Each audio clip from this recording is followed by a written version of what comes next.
तो भाई करीब वक्त बज गए हैं हमारे मोबाइल में इस वक्त ये 23:55 23:53 यानी 12 बजने वाले हैं। और 12 को रात को 12 बजे मैं पहुंचा हूं हज़रत ख्वाजा अब्दुल अजीज़ उर्फ शाह बाबू रहमतुल्लाह के दरबार पे। ये मेरी अपनी साइकिल यहाँ पे खड़ा कर दिया। तो इन्होंने हमें मिल गए थे अकोला में, तो इनके फ़ोन पे मैं काफ़ी अंदर तक घुस पाया, तो मैं घुस नहीं पाता। और कुछ लोग हमारे इस्तकबाल के लिए खड़े थे। बहुत अच्छा लगा आप लोग से मिलकर, शुक्रिया, थैंक यू सो मच हमारे चैनल की तरफ से। तो बस मंजिल के सफ़र, आप यहाँ का जो वीडियोज़ है वो हम कल दिखाएँगे इनके बारे में। वेलकम माई चैनल अनसीन इस्लाम। एक नई दरगाह की ज़ियारत के साथ ये दरगाह मेरा 73 नंबर का कंप्लीट होने जा रहा है। और आपको ज़ियारत कराने जा रहा हूँ एक ऐसी शहंशाह बादशाह से जो कोई और नहीं, ख्वाजा गरीब नवाज के बहन के बेटे हैं, यानी उनके भांजे। इस शख्सियत एक ऐसी शान शौकत वाला है जिसे आज से नहीं कई सदियों से जाना जाता है। और उन्होंने सिर्फ एक बस्ती में नहीं, करीब 7 से 8 गांव में इस्लाम को तबलीग किया, यानी इस्लाम को फैलाया और लोगों को एक नई दिशा दिखाई, जिसके साथ लोग कहते हैं कि वाकई अल्लाह वाले की शान क्या होती है। तो चलिए हम आपको दिखाते हैं उसी अल्लाह वाले की शान को, और आपको उसी के साथ उनकी इतिहास के बारे में बताएंगे। तो जिस वक्त मैं जिस जहाँ पे खड़ा हूँ वहीं से गेट चालू होता है। तो चलिए हिस्ट्री के साथ ज़ियारत भी कराऊँगा और आपको बताते भी हैं। तो हम दिखाते हैं यहाँ के गेट के बारे में। तो ये गेट है, यहाँ पे फूल माले वगैरह मिल जाते हैं, और ये बहुत बड़ा गेट है। तो जो गेट है ये अजमेर के लूक में है। और हम चलते हैं अंदर और दिखाते हैं यहाँ के कुछ खूबसूरत वो मंज़र। तो हम गेट से एंट्री होते हैं, और ये जो दरगाह मुबारक है, ये दरगाह मुबारक 1350 ईयर में बनाया गया था, और अभी 791 साल करीब आसपास हो गए। तो जैसे ही हम दाखिल होते हैं तो आप देखेंगे कि ये कुछ इस नुमा मस्जिद जैसा दिख रहा है, लेकिन दरअसल ये मस्जिद नहीं है, ये यहाँ पे मुसाफिर खाना है। और ये पुराने ज़माने का ये नगाड़ा है जो रमज़ान के वक्त या किसी जब कुछ ऐसे फंक्शन हुआ करते थे तो उस वक्त बजाए जाते थे। तो हम चलते हैं, आपको अंदर से घुस के दिखाते हैं। और ये मैंने खोला, और ये वही कमरा है जिसने तुगलक के ज़माने में बनाया गया था। और ये नगाड़ा है, जब इसमें बजा था धम धम धम धम बजा के लोगों को बताया जा रहा था कि रोज़े खोलने के वो हो गए, क्योंकि अजान की उस वक्त दूर तक नहीं जाती थी, तो इसलिए कम समय में ज़्यादा लोगों को तक तालीम पहुंचाने के लिए था। और ये जो अभी इस वक्त ये जो रोड है, ये रोड काफ़ी पुराना नहीं नया है, क्योंकि इसका जो बेसमेंट है ये पुराने ज़माने का है। ये यहाँ से वहाँ तक, और ये कुछ इस तरीके से बना हुआ। ये जो मेन गेट अजमेर के डुप्लीकेट ये गेट है, ये वो गेट है जो यहाँ के उस दौर के जो बादशाह हुआ करते थे उनकी मज़ार मुबारक है, जैसा कि आप देख रहे हैं। और मज़ार मुबारक तुगलक, जो तुगलक का ज़माना था उसका। तो ये भी एक है जो मज़ार मुबारक है पुराने ज़माने के। आप जैसे देख रहे हैं छोटे छोटे गेट हैं और पुराने ज़माने की बिल्डिंग बनी हुई है। ये ईंट से आपको पता चल जाएगा ये कितनी पुरानी है। इसको बने हुए करीब 791 साल हो गया, गुजर गया 791 साल। और ये जो तीनों मज़ार मुबारक आप देख रहे हैं, ये मज़ार मुबारक उस ज़माने के जो बादशाह तुगलक, यानी शाहजहाँ के तुगलक और शाहजहाँ के जो ख़ानदान के जो मेन लोग थे, ये भी एक बादशाह ही थे, तो उनकी ये मज़ार मुबारक है। ये एंट्री में ही मिल जाती है तुगलक के ज़माने की। और आपको और डिटेल में बताऊं तो कहा जाता है ना कि आप जब किसी चीज़ को जानने की कोशिश करें तो ज़्यादा से ज़्यादा जानकारी मिलती है। तो इनका जो ये था कि आप पाए के बुजुर्ग थे, तो दिल्ली से जो बादशाह था दिल्ली का, वो यहाँ पे भी आया था। तो ये है गुम्बद। गुम्बद मैं उस तरफ से जब जाके दिखाऊंगा। ये गुम्बद है, ये मेन गेट है। और इस मेन गेट को बनवाने वाला कोई और नहीं, शाहजहाँ थी, जो हज़रत शाहजहाँ के नाम से जाना था। वो दिल्ली की बादशाह थी, और इनका ताल्लुक़ नसीरुद्दीन तुगलक से था। तो ये जो काफ़ी गेट को बनाया गया था, काफ़ी मजबूती से बनाया गया है। और ये गेट पूरे पत्थर का बना है। जब हम गेट के एंट्री के साथ ही जब हम देखते हैं दरवाजे को, ये दरवाज़ा जैसा कि आप देख रहे हैं कितना पुराना दरवाज़ा है, और इस दरवाजे को वहाँ पे रोका गया है और यहाँ पे रोका गया है, कुछ लोहे का कुछ ऐसा एंगल लगा के इस ये, और मोटे मोटे लेंगल है उस ज़माने से, जिससे बात है ये अंदाज़ा करता है करीब ये 791 साल हो चुका इस गेट को, और अभी तक ये गेट बराबर रुका हुआ है। और इसकी मजबूती का अंदाज़ा ऐसे लग सकता है इसकी चौड़ाई से, करीब ये मोबाइल है 5 इंची का ये गेट है। और मुसाफिर खाना जैसे कि हमेशा हर गेटों में बना करता था, और इसकी मजबूती देख लीजिए आप।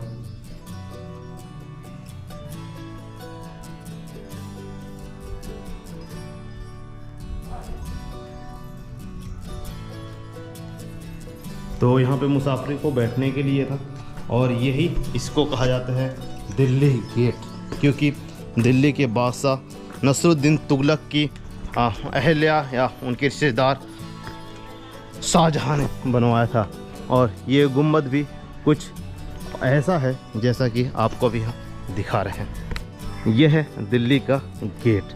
अब दिल्ली के गेट से जैसे ही हम एंट्री होते हैं तो यहाँ पे दाहिने साइड में ही एक मज़ार मुबारक मिल जाती है, जो मासूम शाह रहमतुल्लाह अलैह की दरगाह है, और एक ख़ास दरगाह जो हज़रत के खलीफा थे, उनके खलीफा की दरगाह है, जिनका नाम हज़रत महताब शाह वली रहमतुल्लाह अलैह। तो ये उनके मज़ार मुबारक है, और ये जो छोटा सा मज़ार है ये मासूम शाह का दरबार है। तो हम आपको दिखाते हैं अंदर से घुस के। तो गेट से अंदर घुसने से पहले ही हम आपको दिखा दो, ये पुराने ज़माने के ये गेट हैं जो आज भी एकदम सही सलामत हैं, और ये गेट पत्थर के चौड़े किस कदर बनाए गए हैं। छोटा दरवाज़ा है, अदब का मुकाम है, तो हम दाखिल होते हैं और अदब से करते हैं अस्सलामु अलैकुम अहल कबूल। हम तमाम उन लोगों की जानिब से जिन्होंने मुझे आपके अपनी तरफ से सलाम की पेशकश। तो मैंने वहाँ पे दुआ किया, और वहाँ से इस तरीके से बाहर का गेट नज़र आता है। तो ये भी एक गेट है, और इस गेट से अब हम अंदर दाखिल होते हैं और दिखाते हैं और हज़रत के मज़ार मुबारक। तो चलिए चलते हैं दरगाह के अंदर की तरफ और ज़ियारत करते हैं हम सब लोग मिल के और उनकी मज़ार मुबारक को। तो ये जैसी अभी आप देख रहे हैं, यहीं से हम सामने से अंदर आए हुए हैं गेट से, और ये रहा आपकी मज़ार मुबारक जो काफ़ी खूबसूरत तरीके से बनाया गया है।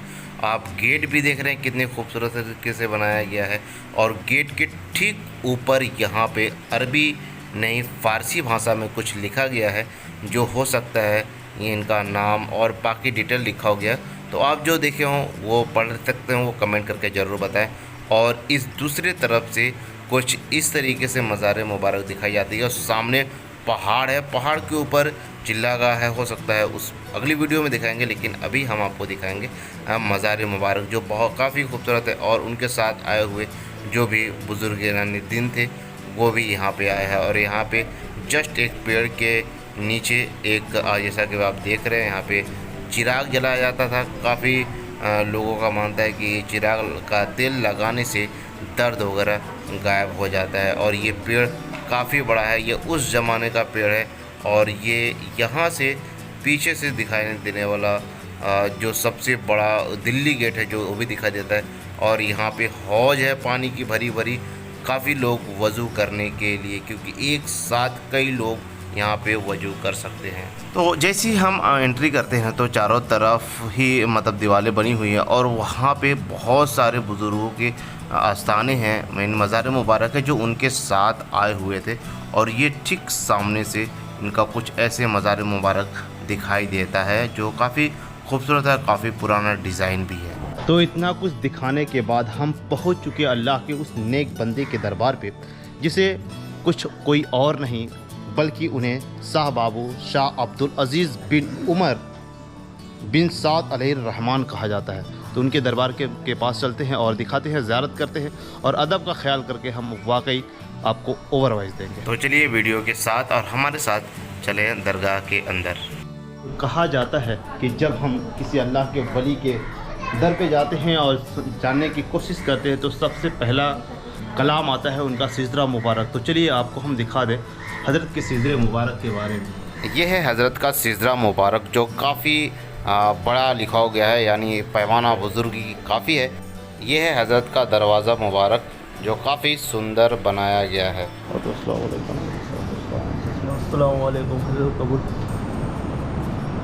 तमाम उन लोगों की जानिब से जिन्होंने मुझे सलाम पेश की और अपनी दुआ की तलब की है, उनकी तरफ से हज़रत मैं आपको सलाम पेश करता हूँ। अस्सलामु अलैकुम अहल कब्र।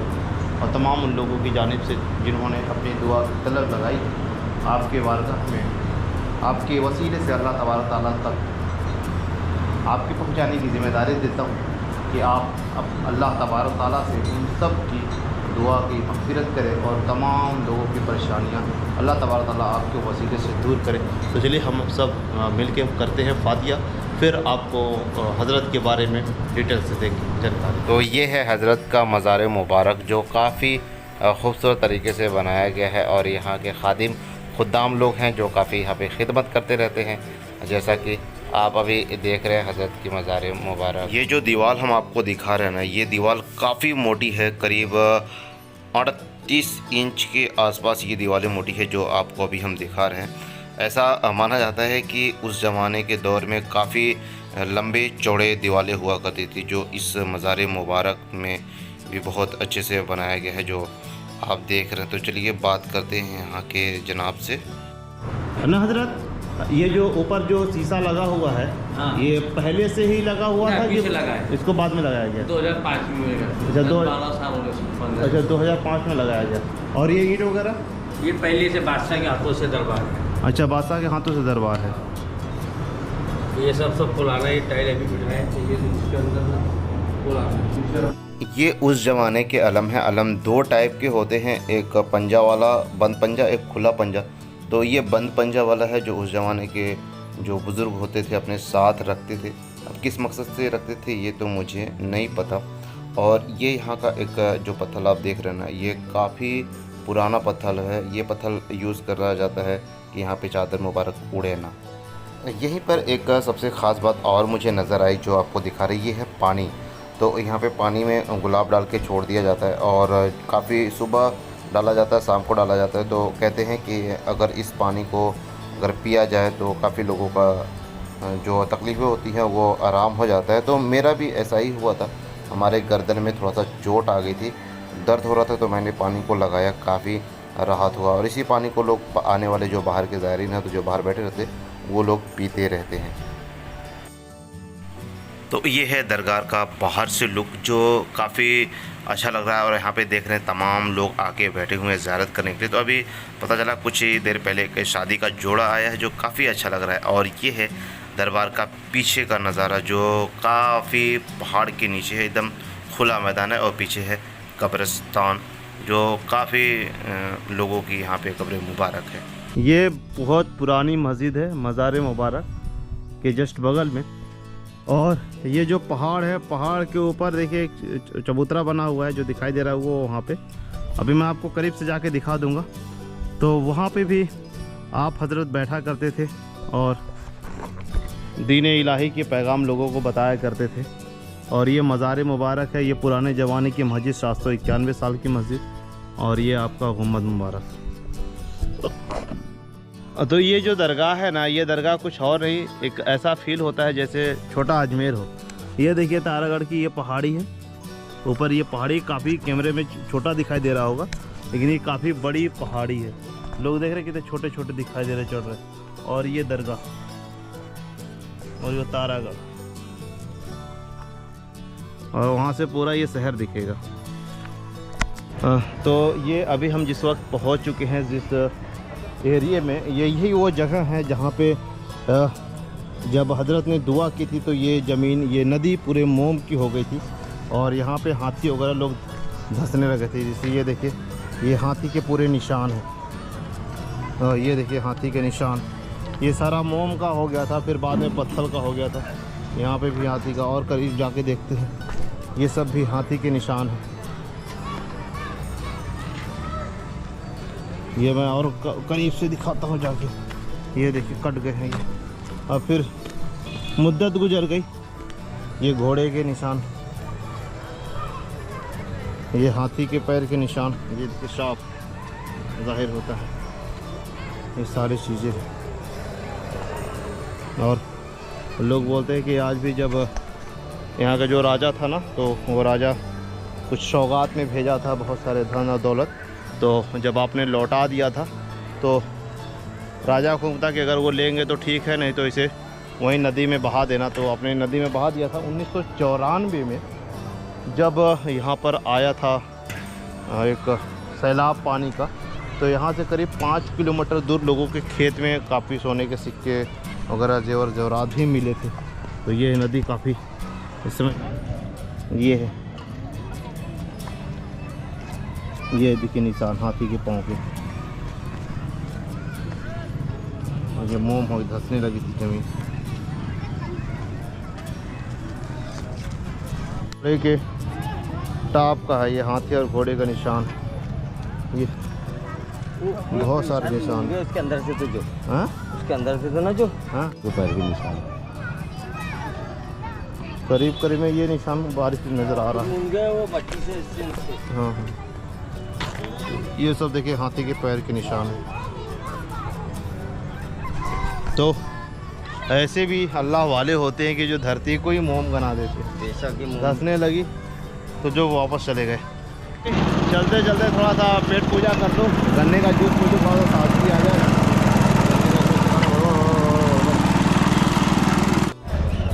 तो अभी जो मैं आपको पत्थर दिखा रहा था कि जो मोम की हो गई थी, तो कुछ ऐसी जानकारी होती है जो यहाँ के लोकल लोग को पता होता है। तो मैं चलिए उनसे ही बात करते हैं और दिखाते हैं, उनसे उनकी ज़ुबानी ये जानकारी पूछते। तो हज़रत पहले आप अपना नाम बताइए, और इस जो मोम की धरती हुई थी, अभी मैं सुना ये पत्थर मोम का हो गया था, इसके बारे में वो अपने थोड़ा सा तारीफ बताए इसके बारे में। हाँ जी जनाब, मेरा नाम राहुल्ला शेख है और ये जो शहर है पातूर है, और यहाँ पर तारीख़ ये है कि अब्दुल अजीज़ शाह बाबू इनकी दरगाह है और वो हमारी ही है। तो ये इसकी हिस्ट्री ये है कि जो जनाब ने यहाँ फ़ोटो लिए हैं खड़क पर पत्थरों पर, हाथियों के निशान, घोड़ों के निशान, यहाँ पर राजा जय सिंह ने फ़ौज भेजा था। ये हमारे हज़रत शाह बाबू वली को ज़िंदा थे जब मारने के लिए कि इनको ख़त्म कर दो। इनकी पॉपुलैरिटी काफ़ी हो गई थी, तो उस जलन में उसने मारने के लिए भेजा फ़ौज घोड़े हाथियों की। मगर हुआ ये कि उन्होंने अल्लाह से दुआ की है कि अल्लाह तो कुछ कर, ये जगह को मोम की कर दे। तो हुआ यही वो करिश्मा, वाकई में ये जगह मोम की बन गई थी। और जिसके निशान सबूत आपके जनाब ये आदिल खान साहब जो अभी साइकिल यात्रा पे निकले, 1100 दिन की यात्रा पे निकले, ये बहुत बड़ा कदम है। और ये मुझे यकीन है कि ये बात अब पहली बार सोशल मीडिया पे आप लोग यूट्यूब पे इसको उजागर करोगे। निशानियां तो बाकी इन्होंने कर लिया है, यहाँ से ले जा रहे हैं। तो यहाँ पे बहुत सारी ऐसी जानकारियाँ हैं जो इकट्ठा करने में काफ़ी समय लग जाएगा, वीडियो भी अपना लंबा हो जाएगा, और बहुत सारे ये भी किले भी हैं जो आपको दिखाने हैं। तो हम ये कहेंगे कि अब आपको हम अगली वीडियो में यहाँ के किले और यहाँ की हिस्ट्री के बारे में बता रहे हैं। जैसा कि आप देख रहे हैं, तो इस राजा का हिस्ट्री पूरा जानने के लिए हमारे दूसरे वीडियो साइकिल यात्री आदिल में जाके देख सकते हो, वहाँ पे सारा डिटेल मिलेगा। हम आपको अगली वीडियो में मिलेंगे, तब तक के लिए जय हिंद।